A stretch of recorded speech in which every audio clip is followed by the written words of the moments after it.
ஓம் நமச்சிவாய. சங்கரா சிவசங்கரா. ஓம் நமச்சிவாய. ஓம் நமச்சிவாய.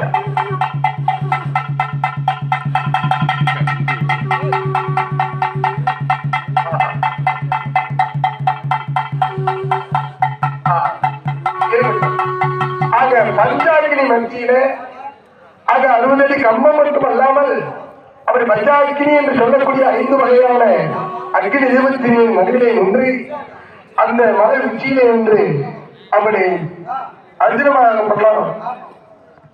மகாவல்லன் அப்படி தவம் இருப்பதை கண்டார் சிவபெருமான்.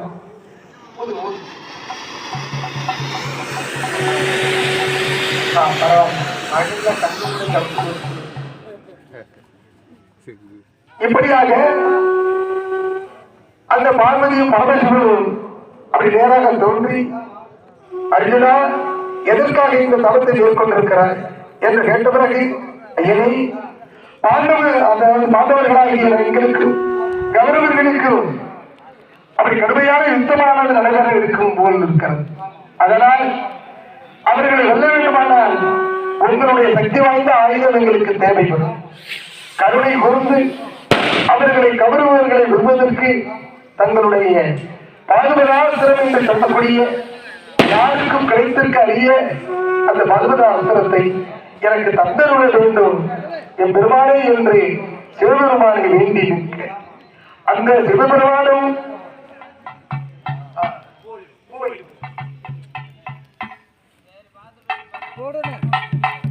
ஓம் நமச்சிவாய.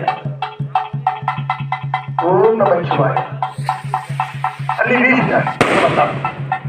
ஓம் நமச்சிவாய. சங்கரா சிவசங்கரா. நமச்சிவாய வாழ்க நாளென்றால் வாழ்க, இவை பொழுதும் என் நெஞ்சில் நீங்காலாம் தாழ் வாழ்க, கோகடியாண்ட குருமணி தந்தால் வாழ்க, ஆகமமாகி நின்றான் தாழ் வாழ்க, ஏகன் அநேகன் இருப்பு வாழ்க. ஓம் நமச்சிவாய. சம்போ மகாதேவா. அள்ளி போட்டீங்களா? சரி.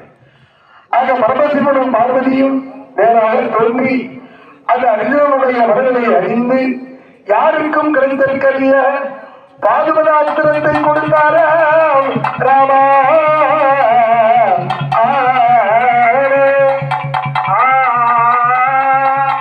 பாதுபதாஸ்திரத்தை அர்ஜுனன் பெற்றுக்கொண்டு சிவபெருமானிடத்திலே ஆசீர்வாதத்தையும் பெற்றுக்கொண்டு நல்ல அருளோடு அப்படியே கீழே இறங்கி வருகின்றாரா யார் இந்த அர்ஜுன மகாவல்லன். வாங்க.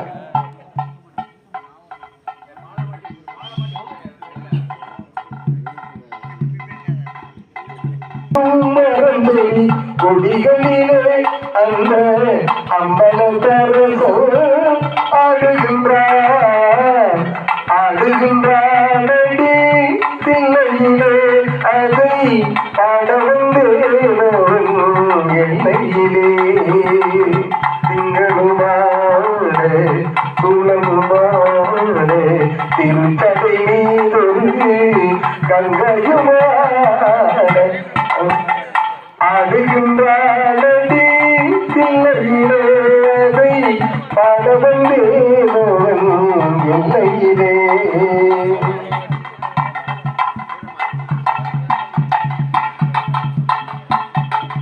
பிட்டுக்கு மண் சுமந்தாய், பிட்டுக்கு மண் சுமந்தாய், இரும்படி தலையில் பட்டுக்கொண்டாய், என்னை படைத்தவன் மண்